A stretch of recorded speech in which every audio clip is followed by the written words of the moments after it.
मंडळी, लग्नानंतर होईलच प्रेम या मालिकेचा आजचा म्हणजेच 22 ऑगस्ट एपिसोड रिव्ह्यू तुम्ही ऐकत आहात. तर प्रेक्षकांनो, आपण काल पाहिलं होतं की विक्रम या सरोगसीमुळे भयंकर चिडलेले आहेत, पण त्यांनी आज त्यांचा चिडण्याचा पॉइंट ऑफ व्ह्यू जो आहे ना, तो खूप छान पद्धतीने समजवलाय. आजचा भाग संपूर्ण बघत राहा, खूप मस्त दाखवलाय त्यांनी आजचा भाग सुद्धा. विक्रम म्हणत असतात, आर्या, इथे आमच्या लेकानेच आणि सुनेनेच आमच्या तोंडाला पानं पुसली आहेत, दुसऱ्याला दोष देण्यात काय अर्थ आहे. नंदिनीला आता फार वाईट वाटतंय बरं का विक्रम हर्ट झाल्यामुळे. मानिनी शेवटी म्हणते, जाऊ द्या ना हो, आपण ना ही सगळी चर्चा इथे थांबवूयात का. आपण पुढे काय करायचं ना ते बघूयात. आता आपण ना इथून पुढे कोणी कोणापासून काही लपवू नये याची खबरदारी घेऊ. आता सगळं सांगत जाऊ आपण एकमेकांना. काय रे पोरांनो, कळलं का मी काय बोलते. पण आता विक्रम खूप चिडतात बरं का मंडळी, आणि म्हणतात, अगं ए मानिनी, तू पण लक्षात ठेव, हा नियम तुला पण लागू होतो बरं का. अगं नंदिनीच्या मिसकॅरेज बद्दल उशिरा का होईना तुला कळलं होतं ना, मग तुम्हाला आधी का नाही बोललीस मानिनी. अरे माझी बायकोच माझ्यापासून सगळ्या गोष्टी लपवते, तर मी पोरांना बोलून काय उपयोग आहे. असं म्हणून हे विक्रम नाराज होऊन तिथून निघून जात असतात बरं का. मानिनी पण रडू येतं तिला. ती म्हणते, अहो असं नका न बोलू, अहो असं काय बोलताय तुम्ही. अहो ही अशी गोष्ट आहे की तुम्ही कामाच्या गडबडीत असता, बाहेर असता, ऑफिसमध्ये सतत तुमच्या डोक्यात कामाचे विचार असतात ना. हो मी मी हे सगळं तुम्हाला कसं बरं सांगणार होते, तुम्हाला टेन्शन आलं असतं ना. विक्रम म्हणतात, ओ अच्छा अच्छा अच्छा, म्हणजे मी घरात नसतो म्हणून तू मला काही बोलायचंच नाहीस का. काय ग मानिनी, नाही नाही नाही नाही नाही, कळलं मला कळलं. या घरामध्ये मी फक्त पैसे कमवायपुरता माणूस आहे वाटतं. हा हा, म्हणजे काय, तुमचे निर्णय, तुमच्या भावना, तुमचं आयुष्य या सगळ्याशी माझा काही संबंधच नाही ना बाबा. हा समजलं मला. अरे कारण माझ्या वाचून तुमचं काही अडतच नाही ना. अरे तुमचं कोणाचंच काही अडत नाही रे माझ्यापासून, त्या लेकाचं नाही, सुनेचं नाही, आणि मानिनी तुझं पण काही अडत नाही बरं का माझ्यापासून. विक्रम आता हात जोडतात आणि म्हणतात, माफ करा रे बाबा, नो मी उगाच हा विषय काढला, हात जोडतो रे बाबा, sorry sorry, I am very sorry. मी सगळ्यांची हात जोडून माफी मागतो बरं का, माफ करा रे बाबांनो मला. असं म्हणून विक्रम आता चिडून गेलेत बरं का. पोरं मागे जातात, बाबा ऐका ना, पण विक्रम मात्र कोणाचं काही ऐकत नाही आणि निघून जातात. आता काव्याला अचानक त्रास व्हायला लागतो बघा मंडळी. म्हणजे नंदिनीने ज्या सगळ्या गोष्टींसाठी अट्टास केला होता ते तर काही घडलं, पण आता यांच्या घरात काही गोष्टी खूपच विचित्र घडणार आहे. बघत राहा मंडळी, आजचा शेवटपर्यंत एपिसोड बघा. आता काव्याला त्रास होतो ना, तेव्हा रम्या मनात विचार करते, चला बरं झालं, असा ना तसा या काव्याला मनस्ताप होतोय ना, ते बरंच झालं. वसू आत्या मनात विचार करत असतात, उद्या काव्याची परीक्षा आणि आजचे हे जोरदार भांडण, आता या काव्याची मजा येणार आहे. नंदिनीला टेन्शन आलंय, आता काव्याला त्रास होतोय का म्हणून विचारत असते नंदिनी, बेटा त्रास होतोय का ग काव्या. पार्थ म्हणत असतो, श्वास घ्या मोठा. पार्थ आता जरा चिडतो बरं का, आणि म्हणतो, आता तुम्हाला कोणाला काही वाटू द्या, पण काही झालं ना तरी मी माझ्या बाबांशी सहमत आहे. मिथून काका म्हणतात, पार्थ अरे असं काय बोलतोय तू. लगेच रम्या पार्थची बाजू घेते बरं का, आणि म्हणते, का का रे मिथून काका, का नाही बोलू शकत पार्थ असा. अरे ही आर्या कोणालाही त्या बाळाचा बाप म्हणून उभं करू शकते. ही नंदिनी खोटं पोट लावू शकते आणि जीवा आर्याला प्रेग्नेंट करू शकतो. आता ती पुढे काही बोलणार, ही रम्या तेवढ्यात मानिनी म्हणते, अगं ए बाई, ए रम्या बास कर ग बाई, आता आधीच तू नको ते बोलायला, नको ती वेळ निवडली, आता चुप्पईच बाई. लगेच आता वसू आत्या म्हणतात, बरं बाई बरं, राहिलं आम्ही काही बोलत नाही मध्ये. आपलं बरं आहे बरं का वसू आत्याचं प्रेक्षकांनो, म्हणजे बोलायचं ते बोलायचं आणि पुन्हा म्हणायचं, बाई आम्ही काही बोललो नाही, बरं तुमचं तुमचं पाहून घ्या. पण आता बघा कशा म्हणतात वसू आत्यामध्ये बोलून, काय ग, नाही मानिनी आम्ही काही बोललो तर तुला त्रास होतो, पण या आर्याचं काय ग, नाही काय ग आर्या. ए बाई आर्या, तुझं चुकलं बरं का. नाही म्हणजे तू काय नाही मानिनीला सांगितलंस ग सगळं हे. एक तर काकूवरून अचानक आईवर घसरलीस तू, आणि आई म्हणून तू तिला सगळं सांगायला पाहिजे होतंस. नाही तशी तू आई म्हणून का घसरलीस ते तुझं तुला माहिती. घसरलीस ना तू, आई म्हणून तसं वागवायचं असतं ना ग तू. आर्या म्हणते, मी काय सांगणार होते हे सगळं प्रकरण. नाही म्हणजे माझ्या एकटीचं सिक्रेट नव्हतं ना हे. जन्मजय आणि नंदिनी. आता पाठ चिडतो आणि म्हणतो, नंदिनी जीवा तुमचं बाळ गेलंय, कळतंय आम्हाला सगळ्यांना, सगळ्यांना सहानुभूती आहे, अशी वेळ कोणावर येऊ नये, माझ्या शत्रूवर सुद्धा नाही. पण तरी सुद्धा ह्यानंतर तुम्ही जी काही लपवालपवी केली आहेत ना, नाही नाही नाही, मला ना ते नाही पटलं. तुम्ही विश्वासघात केलाय आम्हा सगळ्यांचा. काव्या आता काही बोलणार, तेवढ्यात पार्थ म्हणतो, थांबा जरा काव्या, मला बोलू द्या. माझी 3 AM फ्रेंड मी कायमची गमावली आहे. काव्या म्हणते, असं का बोलताय तुम्ही, अहो ताईची काही चूक नाहीये या सगळ्यामध्ये हो. लगेच आता मानिनी म्हणते, ए पोरांनो, अरे बस करा रे, आता ही चर्चा पुरे करा बरं. ए बाई काव्या, तू न जा बाई, आतमध्ये जा आणि आराम कर. आणि आज जाऊन कशाचाच विचार करू नकोस बरं का. जा आराम कर, जा बेटा, जा उठ. आता काव्या तिथून उठून जाते बरं का, पण तरी सुद्धा तिच्या मनात असंख्य विचार आहेत. आता सहज मानिनी म्हणते, "ए बाई, तुझा पेपर आहे ना उद्या?" काव्या लगेच म्हणते, "मी नाही देणार आहे उद्या पेपर." पार्थ म्हणतो, "काय बोलताय तुम्ही हे?" मानिनी पण घाबरते बरं का, पण त्याच वेळेला रम्या आणि वसु आत्या खूप खुश होतात.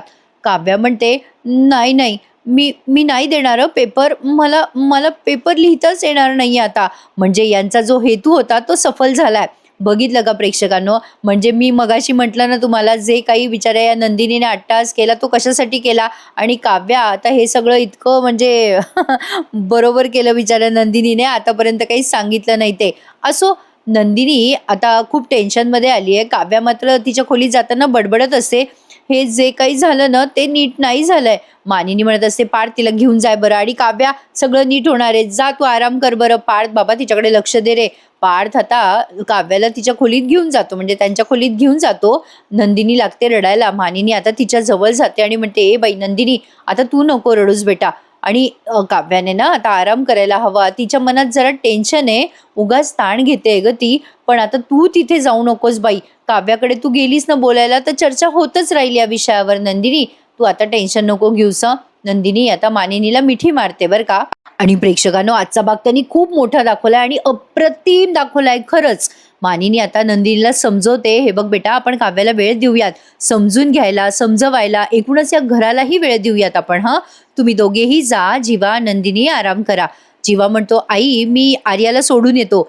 मानिनी म्हणते, "नको रे बाबा जीवा, राहू दे तिला. आता किती रात्र झालीये. आर्या कुठे जाईल रात्रीची? मी आहे, मी बघते तिच्याकडे. जा बरं, तुम्ही नका काळजी करू." आता काय झालंय प्रेक्षकांनो, मानिनी आणि जीवा जरा सेम स्वभावाचे आहेत बरं का. म्हणजे आपल्याला माहितीच आहे, पण मानिनी ना आता आर्याची जरा जास्ती काळजी घेणार आहे, कारण आर्याच्या पोटात तिचं नातवंड आहे. आता हा जो खेळ आहे ना तो अगदी 90 एंगलमध्ये चेंज होणार आहे बरं का मंडळी. तो कसा, यासाठी बघत राहा. लग्नानंतर होईलच प्रेम. अप्रतिम लेखन, अप्रतिम डायलॉग, सुंदर सादरीकरण चालू आहे या मालिकेमध्ये.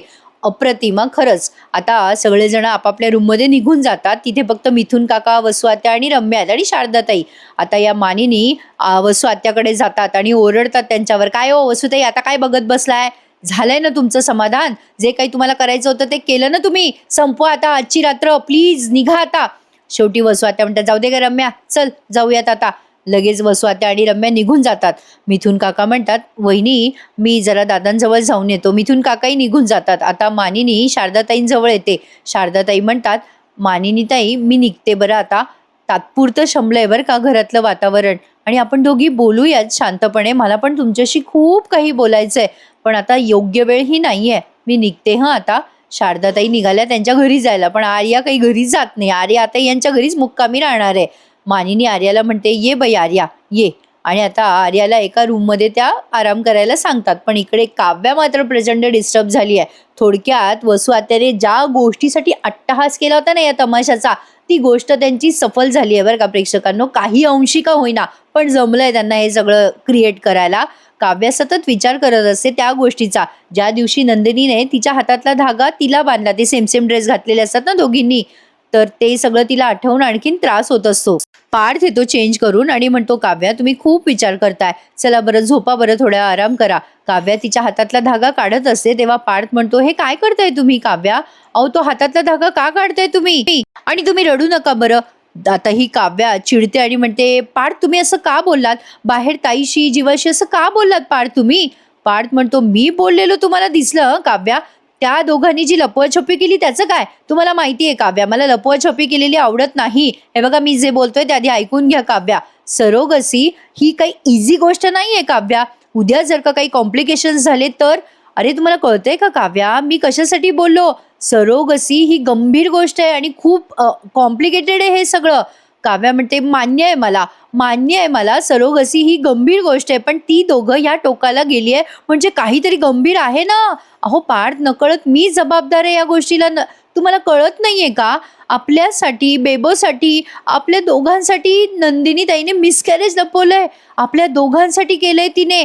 स्वतःचं बाळ या जगात नाही, तिच्या पोटात नाही, तरी ती पोट दाखवत राहिली इतके महिने आपल्याला. ती भासवत राहिली पार्थ आपल्याला की तिच्या पोटात बाळ आहे. त्याचा विचार करा पार्थ, बाळ गेलंय त्यांचं. काय वाटत असेल त्या दोघांना? काव्या जरा अति पॉझिटिव्ह झाली आहे, साहजिक आहे प्रेक्षकांनो. ती या सगळ्या गोष्टीसाठी पॉझिटिव्ह होणं स्वाभाविक होतं. याच गोष्टीची भीती नंदिनीला होती आणि तेच घडतंय. मानी आणि विक्रम मधला संवाद ऐका आता, अप्रतिम. प्रेक्षकांनो, आजच्या एपिसोडला लाईक करायला विसरू नका बरं का. तर बघा, मानिनी म्हणत असते विक्रमला, ती समजून सांगत असते, अहो काय वाटत असेल हो पोरांना, आपण कल्पना पण नाही करू शकत हो विक्रम.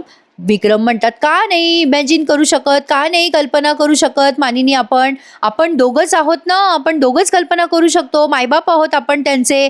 अगं जीवाच्या वेळेला आपण थांबलो होतो ना मानिनी. अगं त्यानंतर पण आपल्याला एक मूल झालं ना. अगं एकूण 3 मुलं झाली आपल्याला, झाली ना मानिनी. अगं त्यांच्या लग्नाला अशी किती वर्ष झाली, ते थांबू शकले नाही. अगं काय घाई झाली होती नंदिनीला आणि जीवाला. अगं हे बघ कसं आहे ना नंदिनी, दुःख नेहमी ठाण मांडून बसलेलं असतं, हट्टी असतं ते दुःख. दुःख हट्टी असतात ग मानिनी. असं आपल्याला त्याला बाहेरचा रस्ता नाही दाखवता येत. झाली एखादी जखम आणि लगेच आपण सुखाचा दुसरा मलम फासला की आपण सुखी होत नसतो. नजर लागते मानिनी. दुःखानंतर पूर्ण वाट पाहिल्यानंतर जेव्हा आपणहून सुख येतं ना, तेव्हा ते फार फार सुखदायक असतं ग. हे सुख फार काळ टिकतं मानिनी, ते ओसरत नसतं. लक्षात ठेव माझे वाक्य. अगं काय काय ग, काय गरज होती या पोरांना एवढी घाई करायची? आणि आज जो काही यांनी घाईघाईने सरोगसीने निर्णय घेतला ना, अगं अवघड आहे हे सगळं. थांबले असते पोरं तर काही बिघडलं नसतं मानिनी. मानिनी म्हणते, हो तुमचं बरोबर आहे विक्रम, पण म्हणजे मला हे कळत नाहीये विक्रम, तुम्हाला सरोगसीच पटलेली नाहीये का? विक्रम म्हणतात, मुळात सरोगसीचा प्रश्न नाहीये, त्यांनी जी घाई केली आहे ना मानिनी, ती मला अस्वस्थ करते. अगं काही निर्णय प्रेमापोटी घेतले जातात, पण काही निर्णय उतावळेपणानेच घेतले जातात. अगं घेतला त्यांनी निर्णय आणि केली सरोगसी. अरे असे असे निर्णय घेतात का? आजची पिढी कुठे चालली आहे मानिनी? त्यांना कळत नाहीये, फार मोठी किंमत मोजावी लागते या गोष्टींसाठी. आणि नंदिनी आणि जीवाला पण या निर्णयाची किंमत मोजावी लागणार आहे मानिनी, मोजावी लागणार आहे. बघितलं का मंडळी, विक्रम काय अप्रतिम बोललेत. म्हणजे ज्या गोष्टी मोठ्या माणसांना कळतात ना, त्या नकळतपणे जेनझीला म्हणा किंवा आजकालच्या पिढीला म्हणा, त्या नाही कळत. त्या हे जे काही खोलवर बोललेत ना विक्रम, त्याचा काहीतरी गहन अर्थ आहे आणि हा आपल्याला येणाऱ्या एपिसोडमध्ये दिसणारच आहे. नंदिनी आता जीवाला म्हणत असते, आपण फार मोठी किंमत मोजली आहे जीवा. जीवा पण म्हणतो, हो ग नंदिनी, आपण फार मोठी किंमत मोजली, पण आज शेवटी सगळा तिढा सुटला बघ. नंदिनी तिचे अश्रू पुसत असते आता. जीवा म्हणत असतो, आज आपण सगळ्यातनं मोकळे झालोय आपण. नंदिनी म्हणते, मोकळे झालोय आपण जीवा, पण घराचं काय? आपलं घर आता रागाने भरलंय जीवा. सगळे दुखावले गेलेत आपल्यामुळे, नाराज झालेत सगळे जीवा. जीवा म्हणतो, ए नंदिनी, अगं असं नको बोलू. नाराज असले ना तरी पण सगळे आपलेच लोक आहेत की नाही, आपण त्यांना मनवूयात. आणि जोपर्यंत रुसलेली माणसं परतून येत नाही ना, तोपर्यंत मनवणं सुरू ठेवू आपण नंदिनी. तू नको काळजी करूस. नंदिनी पण जीवाला आता दिलासा देते. दोघे एकमेकांना सावरत असतात. जीवा म्हणतो, पण तुला मानलं पाहिजे हं चकाचक बाई, दुसऱ्याचं नुकसान होऊ नये म्हणून तू एवढा खडतर प्रवास केलास ग. नंदिनी आता जीवाला उत्तर देते, नाही जीवा, आपण दोघांनी मिळून हे सगळं केलंय आणि बरं झालं आपण सरोगसीचं पण सांगून टाकलं. बरं झालं, आपल्या मनावर कुठलं ओझं आणि खोटं नाही राहिलंय जीवा. आता आपल्या आई तर असं वागल्यात की त्यांचे रोज पाय धरावे. जीवा म्हणतो, आई कोणाची आहे मग? नंदिनी म्हणते, माझी. जीवा असतो बर का. नंदिनी तिचे अश्रू पुसते आणि म्हणते, जीवा, पण आपले पार्थ आणि बाबा खूप दुखावले गेलेत, स्पेशली आपले बाबा. आपण आता कसं त्यांना समजून सांगायचं हो जीवा? जीवा म्हणतो, नाही नाही, तू नको काळजी करूस, आपण म्हणू त्यांना. आपण त्यांना हात जोडू, रिक्वेस्ट करू, प्लीज प्लीज आमच्यावर रागवू नका, त्यांना सांगू. आपण त्यांना हेही म्हणू की हवं तर आम्हाला शिक्षा करा. मानिनी आणि विक्रम मधला आता संवाद ऐका. मानिनी म्हणत असते, हे बघा अहो, मी काही त्या पोरांना शिक्षा वगैरे काही देणार नाहीये. नियतीने त्यांना आधीच एवढं काही भोगायला लावलंय ना की तीच त्यांच्यासाठी मोठी शिक्षा घडली आहे. विक्रम म्हणतात, हो का, ठीक आहे, तर मग प्रश्नच मिटला. नाही म्हणजे काही हरकत नसेल ना, तर तुम्ही इथून पुढे मला काही सांगतच जाऊ नका घरातलं. मानिनी म्हणते, अहो असं काय बोलताय तुम्ही? तुम्ही असं बोलताय? आई वडील म्हणून आपण त्यांच्या पाठीशी उभं राहायचं विक्रम, का आपण त्यांना विरोध करायचा? आपण आजच्या काळातले आधुनिक मॉडर्न आई बाबा आहोत ना, मॉडर्न सासू सासरे आहोत ना. विक्रम म्हणतात, हो मानिनी, आहोत आपण मॉडर्न आईबाप आहोत, मॉडर्न सासू सासरे आहोत, पण तरी सुद्धा लग्न एका पोरीशी लावून द्यायचं आणि पोर दुसऱ्या बाईच्या पोटात वाढवायचं, एवढ्या विचाराचे मॉडर्न आपण झालेलो नाही आहोत मानिनी. अगदी 10 वर्ष झालीत लग्नाला आणि मग मूल वगैरे दत्तक घेता येत नाही म्हणून हे सरोगसीचा निर्णय वगैरे काही कपल करतात.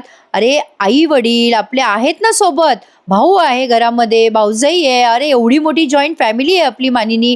कोणाला काही न सांगता, न सवरता, विचारपूस न करता, चर्चा न करता एवढा मोठा निर्णय घेऊ शकतात आपली पोरं.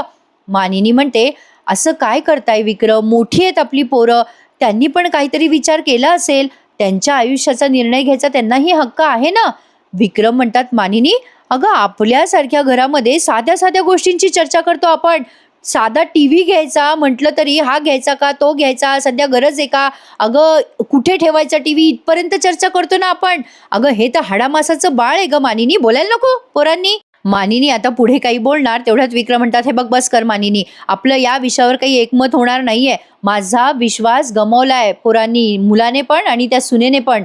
असं म्हणून विक्रम तिथून निघून जातात. मानिनीलाही प्रश्न पडलाय की आता नवऱ्याला कसं समजवावं. बिचाऱ्या आईची तारांबळ होते ना प्रेक्षकांनो कधी कधी, म्हणजे नवऱ्याला समजून सांगावं का पोरांची बाजू घ्यावी, काय करावं ते कळत नाही. मानिनीची अवस्था अगदी तशीच झाली आहे. आवडतोय ना प्रेक्षकांनो तुम्हाला माझ्या आवाजात रिव्ह्यू ऐकायला, तर प्लीज लाईक करायला विसरू नका. कधी कधी तुम्ही खूप तल्लीन होऊन जाता ना, म्हणून मध्येच आठवण करून दिली आहे. असो, ज्या प्रेक्षकांनी चॅनलला नसेल सबस्क्राईब केले त्यांनी प्लीज चॅनलला सबस्क्राईब करा. आता तरी आपली 1,00,000ची फॅमिली पूर्ण होऊ द्या, रिक्वेस्ट करते मनापासनं.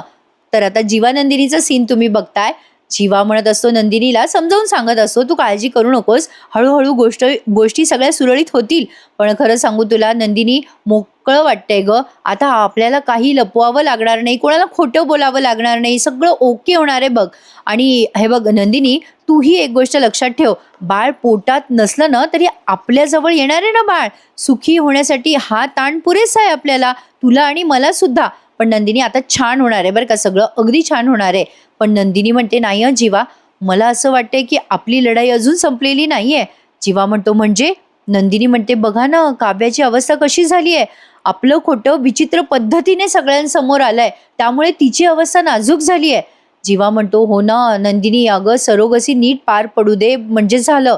जीवा असं म्हटल्या नंदिनी म्हणते, सरोगसीचं टेन्शन आहेच जीवा, पण आपल्या काव्याच्या परीक्षेचं टेन्शन. जीवा, बाहेर धो पाऊस पडतोय, रात्री थांबला तर बरं होईल ना. जीवा नंदिनीला म्हणतो, नको काळजी करूस, आपल्या मनावरचं मळब दूर झालंय ना, मग बाहेरचा पाऊसही थांबेल. असं म्हणून तो नंदिनीला मिठीत घेतो. इकडे काव्या आता खूप रडत असते आणि पार्थला म्हणत असते, अहो देशमुख, तुमचा राग नक्की कशावर आहे. पार्थ म्हणतो, विश्वासघातावर राग आहे माझा. अहो काव्या, अहो आपण जेव्हा एखाद्यावर विश्वास ठेवतो तो विश्वासाच्या धाग्याने जोडला गेलेला असतो सगळं नातं. विश्वासाचा धागा तुटला ना की काय होतं हे अनुभवलं ना तुम्ही. बाबांना किती त्रास झालाय काव्या. काव्या म्हणते, हो कळतंय मला. अहो पण पार्थ, जे काही नंदिनी ताईने आणि जीवाने केलं हे सगळं करण्यामागचा त्यांचा हेतू नव्हता चुकीचा, माझ्यासाठी केलं, आपल्या बेबोसाठी केलं त्यांनी. पार्थ म्हणतो, अरे तुम्हाला कळायला नको होतं ना, फक्त मला सांगायचं होतं ना. जीवाने मला सांगितलं असतं तर कुटुंब म्हणून मी त्यांच्या पाठीशी उभा राहिलो असतो, पण नाही केलं ना त्यांनी हे. काव्या म्हणते, अहो असं काय करताय पार्थ, नाही केलं त्यांनी हे, ठीक आहे. काव्या म्हणते, पार्थ तुम्ही अति करू नका. अहो आपण आपल्या जागी ठीक आहोत, पण कधीतरी आपल्या जागी त्यांना प्रश्न विचारणं सोपं आहे, पण त्यांच्या जागी आपण असतो तर काय केलं असतं विचार करा ना तुम्ही त्यांच्या जागी येऊन. पार्थ म्हणतो, काही झालं ना काव्या, मी त्यांच्या जागी असतो तर मी लपवलं नसतं, लपून त्यांनी विश्वासघाताला सुरुवात केली आहे. काव्या म्हणते, पार्थ आता आरोप करताय हा तुम्ही. हे बघा, हे माझं पुस्तक. अहो उद्या मी जी परीक्षा देणार आहे ना, उद्याच्या परीक्षेसाठी माझ्यासाठी हे पुस्तक खूप महत्वाचं होतं. या पुस्तकाच्या चिन्ह चपाट्या झाल्या होत्या ना पार्थ, नंदिनी ताईने स्वतः वाटवाकडी केली माझ्यासाठी, पुस्तकासाठी. ती गेली तिथे, तिचा ऍक्सिडेंट झालाय त्या रोडवर, कळते का तुम्हाला पार्थ. अहो खरंच पार्थ, या सगळ्यात मला काही त्रास झालेला नाहीये, ताईला त्रास झालाय, तिने हा त्रास करून घेतलाय माझ्यासाठी आणि आयुष्यभरासाठी, कळते का तुम्हाला पार्थ. काव्या जेव्हा हे बोलते तेव्हा पार्थला काव्याचा मुद्दा कळतोय, पण सध्या काव्या त्या मनस्थितीत नाहीये पार्थचा मुद्दा समजून घेण्यासाठी. मंडळी, ही सगळी गुंतागुंत आहे बरं का, आणि या सगळ्यामध्ये आता नेमका त्रास जो आहे ना तो काव्या करून घेणार आहे स्वतःला, असं मला वाटतंय. तुम्हाला काय वाटतं, म्हणजे प्रत्येकाचे या बाबतीत वेगवेगळे ओपिनियन असू शकतात. आणि मालिकेच्या शेवटी त्यांनी ही सगळी टीम मालिकेचं शीर्षक गीत गात आहे असं आपल्याला दाखवलंय इथे. जे म्हणजे एक्स्ट्रा काही ते शॉर्ट्स दाखवतात ना आजकाल, म्हणजे त्या ऍप्लिकेशनवर, ते त्यांनी आपल्याला ऐकवलंय. लग्नानंतर होईल होईलच प्रेम या मालिकेचं गाणं गाताय ही सगळी टीम. छान गाणं गायलंय. इथेच आजचा एपिसोड संपलाय. आता पुढचा प्रोमो बघा. मी मगाशी तुम्हाला म्हटलं ना, मानिनी आता आर्यासाठी पॉझिटिव्ह. मानिनी आर्याजवळ जाते. पुढच्या प्रोमोत आपल्याला दिसतंय आणि आर्याला ती म्हणते, माझ्या सुनेचं आणि लेकाचं बाळ तुझ्या पोटात आहे ना, तर तू मला आवडायला लागलीयस ग. आर्या असं काय बोलल्या त्या मलाही कळलं नाही. पण इकडे आता पार्थ म्हणतो, काव्या तुम्ही धागा जपला असता तर त्यांचं बाळ गेलं नसतं, ऍक्सिडेंट झाला नसता. काव्या म्हणते, तुम्हालाही वाटतंय ना पार्थ माझ्यामुळे झालंय हे सगळं. इकडे आर्या नंदिनीला म्हणते, थँक्यू ग नंदिनी, तू मला माफ केलंस. नंदिनी म्हणते, तू जे केलंयस ना आर्या ते काय मी विसरली नाहीये आणि आर्या मी तुला माफही केलेलं नाहीये. नंदिनी आता आर्यावर ओरडते. इकडे काव्या तिचं हॉल तिकीट फाडते आणि म्हणते, मी आजची परीक्षा देणार नाहीये. झालं, मी तेच म्हणलं प्रेक्षकांनो, नंदिनीने काव्यासाठी एवढं सगळं केलं आणि शेवटी काव्या जे करायचं तेच करतीये. असो, पण काव्याला समजवेल नंदिनी असं आपल्याला येणाऱ्या भागांमध्ये दिसेलच. बरेच ट्विस्ट आणि टर्न येणार आहेत मालिकेत मंडळी, त्यामुळे बघत राहा. लग्नानंतर होईलच प्रेम. आवडला असेल आजचा भाग तर नक्की लाईक करा. हॅपी वीकेंड तुम्हा सगळ्यांना. काळजी घ्या स्वतःची मंडळी. भेटूयात उद्या पुन्हा एकदा. बहुतेक आता रविवारी सुद्धा त्यांनी एपिसोड चालू केलेत. आतापर्यंत नव्हते, पण रविवारी पण आता त्यांनी चालू केलेत बरं का एपिसोड. बघूयात आता उद्याच्या भागात काय घडणार आहे. टेक केअर मंडळी and please subscribe my channel and enjoy my reviews. थोड्याच वेळात बाईचा आशीर्वाद या मालिकेचा भाग येणार आहे आज. देते प्रेक्षकांनो, बघा नक्की तोही एपिसोड. चला तर मग उद्या भेटू. टेक